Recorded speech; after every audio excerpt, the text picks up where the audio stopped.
नमस्कार दोस्तों, धर्म रहस्य आयुर्वेद चैनल में आपका एक बार फिर से स्वागत है। आज हम लोग एक विशेष प्रकार की वनस्पति की लेंगे जो हत्था जोड़ी के नाम से जानी जाती है। यह बहुत ही अधिक दुर्लभ और चमत्कारिक औषधि मानी जाती है। सबसे ज़्यादा इसका इस्तेमाल तंत्र के रूप में किया जाता है और तांत्रिक जीवन में इसका महत्व बहुत ही अधिक मानते हैं। इसके बहुत सारे फायदे लोग बताते हैं, जैसे कि हत्था जोड़ी के प्रभाव से व्यापार में वृद्धि हो जाती है, किसी भी कंगाल व्यक्ति को यह माना माल बना सकने की शक्ति रखती है, आर्थिक परेशानियों से निपटने के लिए काफ़ी लाभकारी होती है। इसकी जड़ को अगर घर में रखते हैं तो दरिद्रता और पैसे संबंधी परेशानियां दूर होती हैं, मुकदमे में जीत होती है, शत्रु परास्त होते हैं। आप इससे वशीकरण, भूत प्रेत जैसी बाधाओं को भी दूर कर सकते हैं। तो आज का वीडियो इसी के बारे में है और हम लोग इसके औषधि और तांत्रिक प्रयोगों, धन प्रयोगों के बारे में बात करेंगे। ये विभिन्न नामों से जानी जाती है। इसे हथजोड़ी, हथजुड़ी, हस्तजोड़ी, हथजोरिया, दुहाथिया, भुजयुग्म इत्यादि नामों से इसको जानते हैं हम लोग, लेकिन सबसे ज़्यादा प्रचलित नाम है वो हत्था जोड़ी या हत्था जोड़ी ही है। उर्दू में इसे जो है, फारसी या उर्दू में जो है बखूरे मरियम और ईनानी में चुबक उशान नाम के से इसको जाना जाता है। लैटिन भाषा में इसको साइक्लेमेन पर्सिकम के नाम से इसको जानते हैं। अगर परिचय की बात की जाए तो इसकी जो जड़ी होती है, यानी पौधे की जड़ यही मेन होती है, परंतु अपनी अद्भुत रूपाकृति और विचित्र संरचना के कारण ये खिलौने जैसी नजर आती है। खिलौना भी ऐसा जिसका निर्माण बड़ी ही बारीकी के साथ और सौंदर्यात्मक रूप में किया गया। यदि हत्था जोड़ी निर्दोष हो और शुभ मुहूर्त में लाई जाए और उसके बाद उसका विधिवत पूजन किया जाए और उसको सिद्ध कर लिया जाए तो भौतिक जगत की अनेक कठिनाइयां और समस्याओं का ये समाधान कर देती है। इसकी उत्पत्ति और प्राप्ति स्थान के बारे में अगर बात करते हैं तो हत्था जोड़ी का जो पौधा है वो सभी जगह आसानी से मिल पाता है, लेकिन मध्य प्रदेश और राजस्थान के कुछ भागों में यह मिलता है। वहां पर इसके पौधे को बिरवा नाम से संबोधित किया जाता है। हालांकि एक पौधा वैसे तो कहीं भी मिल जाता है, लेकिन फिर भी यह एक दुर्लभ वनस्पति ही है। जड़ी बूटी विक्रेता, सपेरे, तांत्रिक और अन्य वन्य जातियों के लोग, जैसे नट है, कपरिया है, मदारी, ये लोग इनके पास ही आसानी से मिल जाती है। पहले ये बहुत सस्ती मिलती थी, परंतु पुस्तकों द्वारा इसकी महिमा और गुणवत्ता को विभिन्न वेबसाइटों के माध्यम से प्रसारित करने के कारण अब बेचने वाले भी चतुर हो गए हैं और इसकी मनमानी कीमत वसूल करते हैं। यह भारत के बाहर ईरान, फ्रांस, जर्मनी में भी पाई जाती है। वनस्पति होने के नाते अनेक प्रकार के औषधि प्रभाव तो इसमें है ही, तांत्रिकों के द्वारा इसको बहुत अधिक मान्यता प्राप्त है। इस पौधे के पत्ते एक ओर से हरे, पीठ की ओर से सफेद होते हैं। इसकी रोमावली भी होती है। पौधे की टहनी पर गुलाबी रंग का फूल होता है, परंतु किसी पौधे पर नीले रंग के फूल भी पाए जाते हैं। यह पौधा प्रायः झाड़ियों के मध्य में उगता है और भीगी जमीन इसके लिए बहुत अनुकूल मानी जाती है। इसकी जो जड़ होती है वो शकरकंद जैसी गोलाई लिए होती है, जो श्याम वर्ण की हो जाती है। इसी जड़ से कोई जो शाखा है वही निकल करके हत्थो झाड़ी का रूप ले लेती है। इसकी बनावट अद्भुत और कलापूर्ण होती है। बंद मुट्ठी के आकार में इसकी अंगुलियां कौतूहलकारी नजर आती हैं। इस पौधे की जड़ में इसकी दो शाखाएं, दोनों हाथ फैलाए सीधी रेखा जैसी प्रतीत होती। जानकार लोग इसे खोदकर उसी गीली यानी हरी मुलायम स्थिति में दोनों भुजाओं को समेटकर एक में मिला देते हैं। इस तरह दोनों ही दाईं बाईं फैली हुई भुजाएं सामने एक सीध में आकर अंजलिबद्ध रूप में हो जाती हैं। दोनों हाथों में हथेलियां, उन पर अंगुलियां होती हैं। ये अंगुलियां भीतर की ओर मुड़ी हुई बंधी हुई मुट्ठी के रूप में दृष्टिगोचर होती हैं। यह दृश्य बड़ा ही सुंदर नजर आता है। यदि असली हत्था जोड़ी है तो विभिन्न प्रकार के तांत्रिक प्रयोगों के लिए विख्यात मानी जाती है।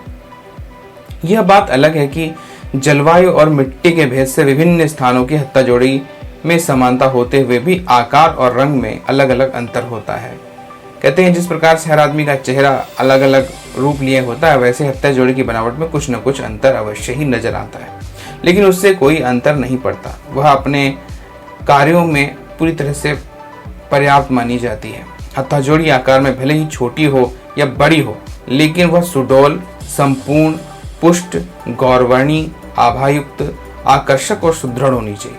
छिन्न हुई, भंग हुई या कटी हुई, टूटी हुई, जिसमें छेद हो, ऐसी विकृत हत्था जोड़ी अत्यंत निकृष्ट मानी जाती है और इसलिए उसका प्रयोग भी वर्जित माना जाता है। हत्था जोड़ी जो होती है वो पानी में भीगने पर खराब हो जाती है, अतः इसे पानी से हमेशा बचाना चाहिए। हत्था जोड़ी को किसी शुभ मुहूर्त में विधिवत निमंत्रण देकर लाना असंभव है, क्योंकि इसका पौधा सर्वत्र उपलब्ध नहीं होता है। इसलिए इसको प्रायः अन्य लोगों से, जैसे कि जनजातीय और जंगली जातियों के पंसारियों, तांत्रिकों इत्यादि से खरीद लेना चाहिए। अतः इसके लिए यही उचित है कि जब भी मिल जाए तब खरीद कर रख लें और अपने घर के पूजा स्थान में इसको रख दें। फिर किसी शुभ मुहूर्त में इसका पूजन आदि करके इसका प्रयोग करना चाहिए। पूजन विधि किस प्रकार से करेंगे, चलिए इसके बारे में बात कर लेते हैं। किसी रवि पुष्य योग के दिन प्रातः नहा धोकर शुद्ध स्थान पर बैठें, फिर हत्था जोड़ी को किसी गीले कपड़े से पोंछ दें या पानी से धोने के बाद सूखे कपड़े से उसको पोंछ देना चाहिए। फिर उसे लाल रंग के कपड़े पर रख दें। उस पर सिंदूर, कपूर, चावल, इलायची, लौंग इत्यादि चढ़ानी चाहिए। लाल फूल और लाल चंदन भी आप इसके ऊपर चढ़ा सकते हैं। इसके बाद आपको लोबान की धूप देकर के उसकी आरती उतारनी चाहिए। उसके बाद कोई सिक्का चढ़ा करके इसके मंत्र का जाप करना चाहिए। मंत्र जब कम से कम 11 माला होनी चाहिए। यदि संभव हो सके तो इससे भी अधिक मंत्र का जाप आपको कर लेना चाहिए। जब पूरा होने पर सामान्य हवन सामग्री में गुग्गल मिला करके अथवा लोकल जो लोबांस है उसी को ही पुनः मंत्र पढ़ते हुए उसी की आहुति दें और हवन करना चाहिए। इस प्रकार 21 बार आहुति देनी चाहिए। हवन पूरा हो जाने पर हत्था जोड़ी को उठाकर रख लेना चाहिए। फिर किसी एक या एक से अधिक बालिकाओं के लिए भोजन कराना चाहिए, जिसे कन्या पूजन कहते हैं, वो करना चाहिए और फिर उसको दक्षिणा देनी चाहिए। बालिकाओं के लिए कोई जाति बंधन नहीं होता, गरीब बालिकाओं को भी बुला सकते हैं और कहीं की भी कोई भी साफ सुथरी कन्याओं के पूजन किया जा सकता है। इस विधि में हत्था जोड़ी शुद्ध और अत्यंत प्रभावशाली हो जाती है। इसका प्रभाव क्या क्या पड़ता है? इस जड़ी का सर्वाधिक प्रभाव इसकी सम्मोहनशीलता माना जाता है। साधक इसे लेकर कहीं भी जाए उसका कोई विरोध नहीं करता, ऐसा कहा जाता है। संबंधित मनुष्य उसके अनुकूल आचरण और व्यवहार करने लगता है। इस जड़ी के गुण जो हैं यानी कि सम्मोहनशीलता के कारण ही बहुत से लोग इसका प्रयोग प्रेम संबंधी मामलों में भी करते हैं। लेकिन यहाँ पर ध्यान रखने वाली कुछ बातें जरूर होती हैं, जैसे कि ऐसे मामलों में इसका केवल सदुपयोग ही करना चाहिए, दुरुपयोग नहीं करना चाहिए। कहने का तात्पर्य यह है कि यदि किसी पुरुष की अपनी पत्नी से अनबन रहती हो या फिर किसी स्त्री की अपने पति से अनबन रहती हो तब इसका प्रयोग करना चाहिए। किसी अन्य स्त्री या पुरुष को आकर्षित करने के लिए इसका प्रयोग नहीं करना चाहिए, क्योंकि ऐसे प्रयोगों को दुरुपयोगों की श्रेणी में हम डाल सकते हैं या कह सकते हैं, क्योंकि प्रत्येक प्रकार के दुरुपयोग का दंड साधक को भोगना ही पड़ता है। ये मैं पहले भी बता चुका हूँ। अतः किसी प्रकार के अनैतिक और समाज विरोधी कार्य के लिए तंत्रिक प्रयोग कभी नहीं करना चाहिए। सम्मोहन और वशीकरण के अतिरिक्त इसका प्रयोग धन वृद्धि, सुरक्षा आदि के लिए भी किया जा सकता है। इसका जो मंत्र है जिसके माध्यम से इसकी पूजन किया जाता है उसके बारे में जानते हैं। हत्था जोड़ी जो है उसमें माता चामुंडा देवी का वास माना जाता है। ऐसा कहा जाता है कि माता दुर्गा का ये एक रूप यानी चामुंडा देवी वास्तव में चंडी, चंडिका, चामुंडा, दुर्गा, काली इन्हीं में से एक शक्ति के रूप में यहाँ पर इसके अंदर विद्यमान रहती है। इसमें से किसी भी शक्ति की अगर आप आराधना करते हैं तो माँ दुर्गा की असीम कृपा इसके माध्यम से हमको प्राप्त होती है। लेकिन हत्था जोड़ी के लिए चामुंडा देवी अथवा महाकाली जी के मंत्र विशेष रूप से प्रभावी माने जाते हैं और इस प्रकार के मंत्रों का वर्णन बहुत सारे लोग जानते ही हैं। कोई भी मंत्र उनका चयन कर सकते हैं आप, लेकिन याद रखें कोई भी साधना करने जा रहे हो या ध्यान करने जा रहे हो ऐसे लिए एकांत में ही साधना करें और गुप्त रूप से करें। किसी भी प्रकार से किसी की नज़र आपके ऊपर नहीं पड़नी चाहिए। मंत्र बहुत सारे हैं, जैसे ओम चामुंडाय नमः, ओम नमश्चंडिकाय, ओम महाकाल्ये नमः, ओम किली किली काली स्वाहा। इस तरह से बहुत सारे मंत्र हैं जो माता चामुंडा और माता काली के हैं, उनमें से किसी का भी प्रयोग आप कर सकते हैं। तांत्रिक प्रयोगों करने के लिए आप कैसे तांत्रिक प्रयोग इसमें करेंगे, जिसमें सबसे पहला प्रयोग हम लोग धन प्रयोग के बारे में जानते हैं कि अगर आपको धन संबंधी समस्या है तो फिर आप क्या करेंगे। पहले हत्था जोड़ी की विधिवत पूजा करके उसको एक डिब्बी में आपको रख लेना है। उसके बाद में प्रतिदिन पूजा के समय इसे सामने रखकर धूप दीप दें। इस पर कोई एक सिक्का सा चढ़ा दीजिए और फिर ओम चामुंडाय धनम देहि मंत्र का 108 बार यानी कि एक माला जाप करें। जब साधना के दिनों में संयम से रहें। थोड़े दिनों में साधना से आपको अपना आर्थिक परिवर्तन होता नजर आएगा। शत्रुओं से सुरक्षा के लिए भी यह साधना परम उपयोगी मानी जाती है। अब अगर शत्रुओं से परेशान है तो क्या करेंगे? सबसे पहले हत्था जोड़ी की विधिवत पूजा करके इसे एक डिब्बी में रख लीजिए। बाद में प्रतिदिन पूजा के समय इसे सामने रखकर धूप दीप दीजिए और महाकाली मंत्र का यानी ओम महाकाले नमः साधारण मंत्र है या ओम काली देव्ये नमः, इस तरह से मंत्र का 108 बार जाप करेंगे।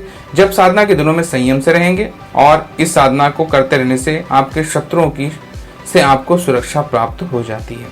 अगर वशीकरण के लिए इसका प्रयोग करना होगा तो इस प्रकार से करेंगे कि हत्था जोड़ी की विधिवत पूजा करके इसे एक डिब्बी में आपको रख लेना है। बाद में प्रतिदिन पूजा करते समय इसे सामने रखकर धूप दीप देना है। ओम चामुंडा देवी, उसके आगे मैं वश्यम कुरु कुरु स्वाहा यानी कि ओम चामुंडा देवी जिसको वशीकरण करना उसका नाम लीजिए। उसके बाद मैं वश्यम कुरु कुरु स्वाहा इस मंत्र का 108 बार जप करें। यहाँ रिक्त स्थान पर उस व्यक्ति के नाम की बात मैं कर रहा हूँ जिसे आपको वश में करना हो। जब साधना के दिनों में संयम से रहें और सभी प्रकार से ब्रह्मचर्य इत्यादि पूरे नियमापूर्वक अपने कार्यों को संपादित करें।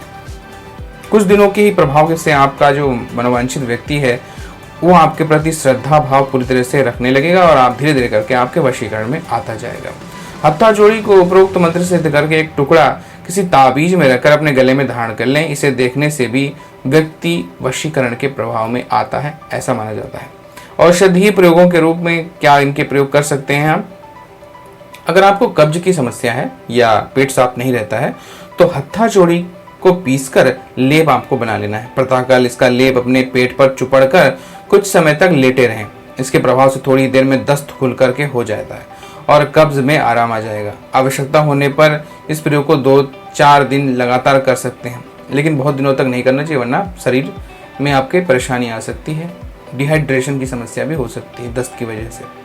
मूत्रावरोध होने पर यानी कि पेशाब में अगर कोई प्रॉब्लम है तो पेशाब अगर बंद हो गया है तो हत्था जोड़ी को पानी में घिसकर इसका लेप नाभि से पेट तक यानी मूत्राशय के ऊपर तक लगाइए। इसके प्रभाव से मूत्रावरोध की समस्या दूर होती है, पेशाब खुलकर होने लगता है। मासिक धर्म में भी इसका प्रयोग किया जा सकता है।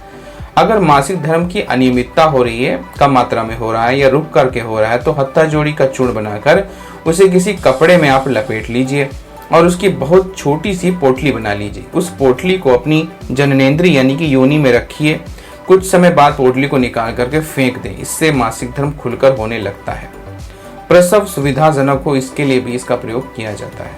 यदि प्रसव काल में किसी महिला को कोई कष्ट हो रहा है तो हत्था जोड़ी को पानी में घिस करके फिर चंदन की भांति उस पर लेप लगा लें। उस लेप पर जो है स्त्री की नाभि पर अथवा नाभि पेट पेड़ू के पूरे क्षेत्र पर चुपड़ लें। इसके प्रभाव से प्रसव बिना कष्ट से हो जाता है। गर्भ निवारण या गर्भपात के लिए भी इसका प्रयोग होता है। हत्था जोड़ी के चूर्ण का सेवन करने से अथवा गर्भिणी के पेट पर हत्था जोड़ी घिसकर लेप करने से गर्भ नष्ट हो जाता है, लेकिन यह प्रयोग चिकित्सक के परामर्श को से लेकर ही करना चाहिए क्योंकि इसमें बहुत अधिक सावधानी की आवश्यकता होती है।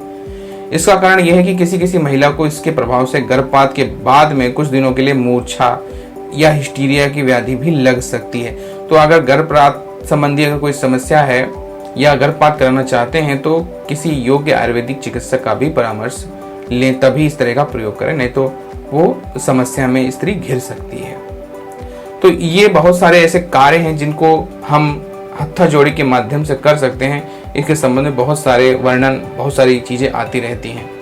तो अगर आज का वीडियो आपको पसंद आया है तो लाइक करें, शेयर करें, सब्सक्राइब करें चैनल को। अगर चैनल पे नए हैं तो आपका दिन मंगलमय हो। धन्यवाद।